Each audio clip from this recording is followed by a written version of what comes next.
Hello drivers, here we are today in the Ferrari 488GTB. This is a fast accelerating vehicle. It's also beautiful. Look at those gauges. It's wonderful. The sounds, the visceral experience, the understeer. Now, let me tell you something. In this video and in most of the videos that I'm making, I leave everything, all the vehicle settings, exactly the way they are in the game. You might see me change the fuel load. I might experiment on some open wheel cars with different downforce configurations, but unless I tell you otherwise, I'm in the default configuration, and that's exactly how I am in the 488 GTB today. And for a corner like that, I didn't even try to take the right line, because if I went in the way that I wanted to and the way that I felt that I could in the car, I would have understeered and I would have hit the left-hand guardrail there. You're really going to see the tires, hear the tires working. Here's a good example coming up here. I'm going to try to power out, and it just pushes so far to the right. I actually took that one pretty well. I was able to stay on the gas, but if you're not set up perfectly and expecting the understeer, you're going to end up in big problems in a hurry here. Now, hold on here. Let's see. There we go. Yeah, see me hard on the brakes there, or else I easily could have drifted out to the left-hand side and hit the guardrail and made a mess.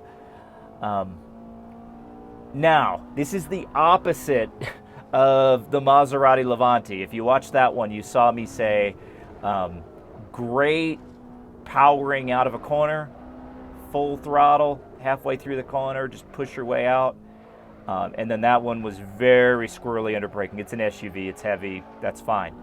The 488 surprises me in two ways. Number one, the understeer. Oh my gosh, the understeer. Be careful, know it, accept it, deal with it. Maybe you can tweak it with tire pressures and whatever. I'm just not going there. I'm just trying to drive it the way it's set up here in the game. However, one thing you can do on the 488, the opposite, under braking, you could be reckless. It tracks extremely well under braking. You can be downshifting, full on the brakes, turning the wheel. See what we can do here on the brakes. I let off there. I'm going to try to make it clean here. But you can go hard. You can even go harder than I am right now in on the brakes into the corner. And it's probably because of that understeer where you're in good control of the front of the vehicle as long as you're braking.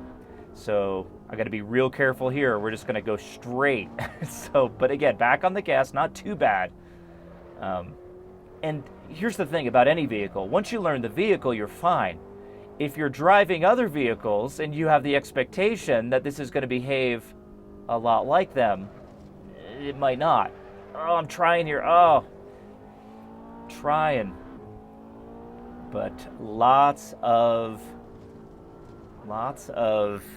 not turning the front. So I got to be real careful here. Almost went up on that curb, and that could be disastrous. Back on it here. This is good. This is okay. Good stability here as we go up to some higher speeds, but I want to be careful taking this left. Oh, we're on the grass. We're on the grass, and it's not going to turn. Ah, Muppets. Crack the windshield. Shoot.